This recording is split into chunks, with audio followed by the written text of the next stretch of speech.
Alright, another update on the Highboy. Got a good chunk of the interior put back together. Radio, all that shit installed. I pulled the steering wheel off, trying to diagnose a problem with my horn. Turns out I was missing the spring and the little brush assembly. But I got that fixed. Wiring up here, it still looks like shit, but there's not much I can do about it. I didn't do it the best. But oh well.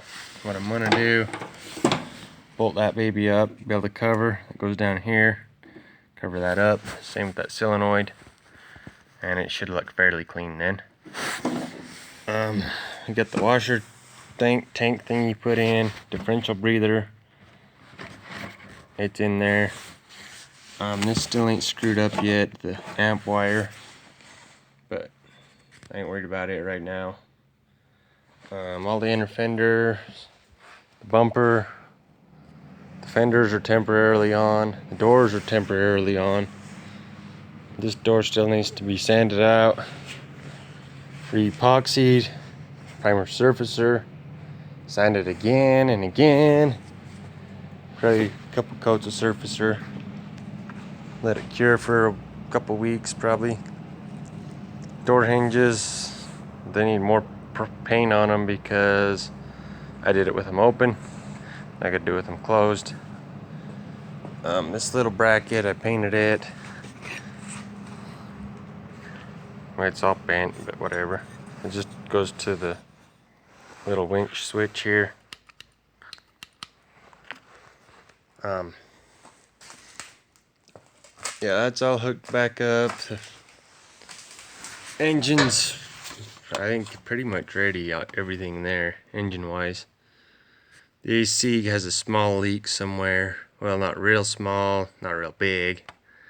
I gotta get some soapy water and spray on it. I just don't have a spray bottle. I'm gonna have to run down to Walmart and get one day.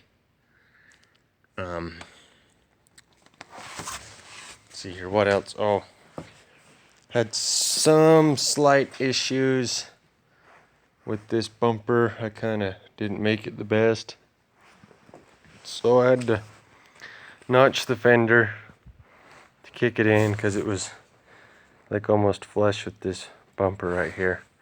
There was hardly any room. I knew once it started flexing it was gonna hit it, so this will just be kicked in a little farther. You won't even tell when you look down the side of it.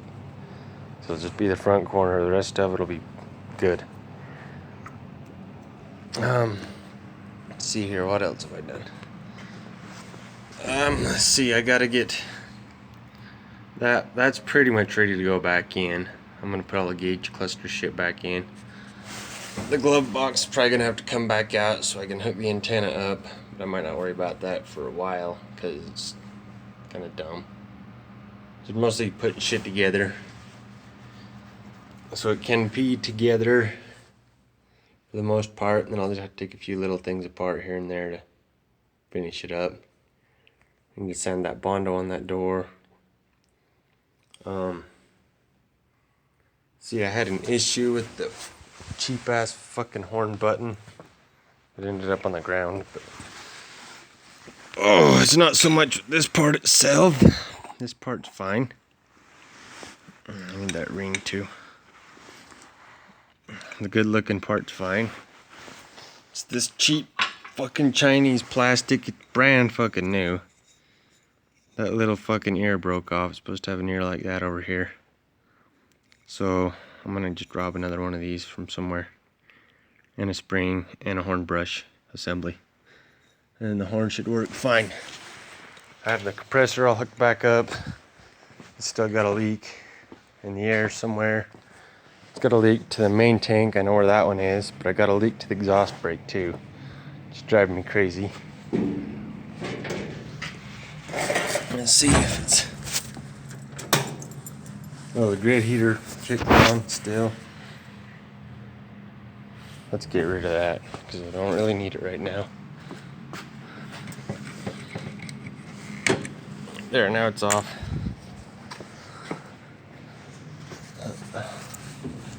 Let's see here. I kind of wish I would have put a pressure gauge. Yeah, I didn't have it either. It's pretty much out already. It's been a day or so since I ran it last. Here, we'll try it real quick.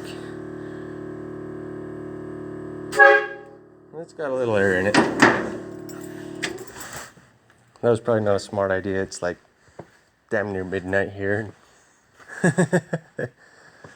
Oh well. Let's see here. What else have I done? I mean, a lot of little shit. It all adds up. Those are just painted with the engine enamel. I wasn't gonna go extreme with them. Radiator's bolted up. Full of antifreeze.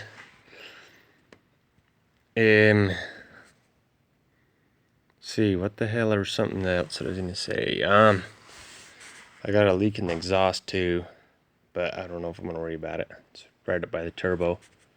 You can only see it when I kick the exhaust brake on.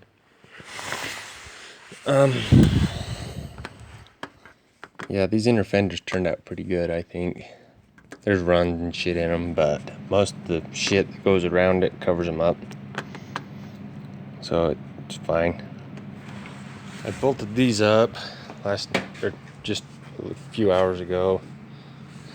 Got new washers, stainless steel bolts, and all that good shit.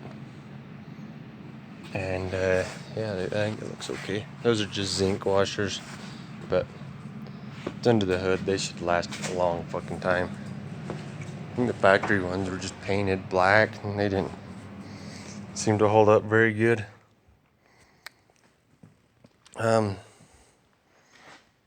Yeah. Oh, one little other thing I gotta do to it. That kind of is a bummer, but it'll be safer. I didn't know this until just the other day, but if you're gonna do one of these swaps with power brakes and disc brake front end, you're gonna want to get a proportioning valve. I thought it was all controlled by the master cylinder. I was wrong. Gotta change the proportioning valve. This one is just out of a newer Ford. It was like $70, just kind of pricey, but when it comes to brakes, don't fuck around. I just gotta build a bracket for it. I think all the lines will bend around to where it'll go back on. The front top lines will be a piece of cake. Even if they're the wrong size, I can get the right adapters for them. I need to get or find a piece of metal, a piece of flat strap or something, run from them two holes, and I'll just build me a bracket. The stock one's like a quarter of that size. It's incredible. That little bastard weighs a lot. I can't believe it. And I think after I get the front end pretty much done, I want to get the hood back on it, but I'm probably gonna prime it first and just line everything up, make sure it all lines up good, and I'll blow it all back apart, tear the inside down, get rid of all this shit on the floor, not tear anything apart really, just take the doors off, mask the dash off, mask the windows from the inside, and I'll put a little Bondo on all these, smooth it out good, give it a good paint job inside.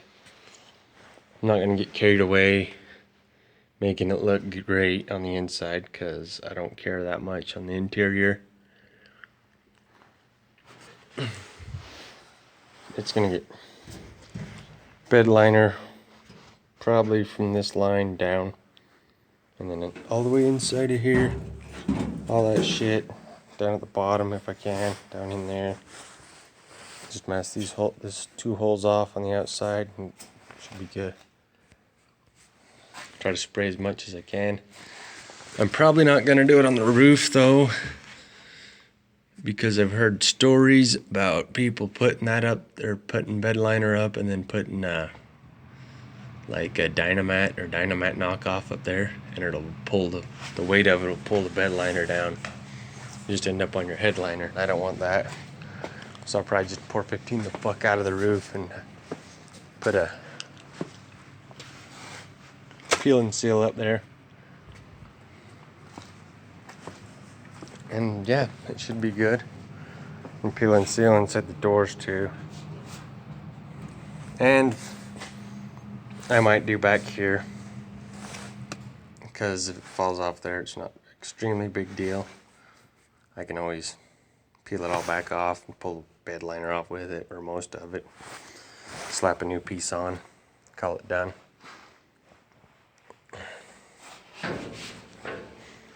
But yeah, it's getting somewhere, kind of. This door's not lined up very good. Yeah, the gaps are terrible. It's kind of hard to do it by yourself. I've been trying, but I gave up about a half an hour in, and fuck it. I'll do it when I got some help. Yeah, you can see how much lower it is there. Gotta come up a good 1/4 inch. I think the fender's pretty much where it needs to be, just the door needs to come up.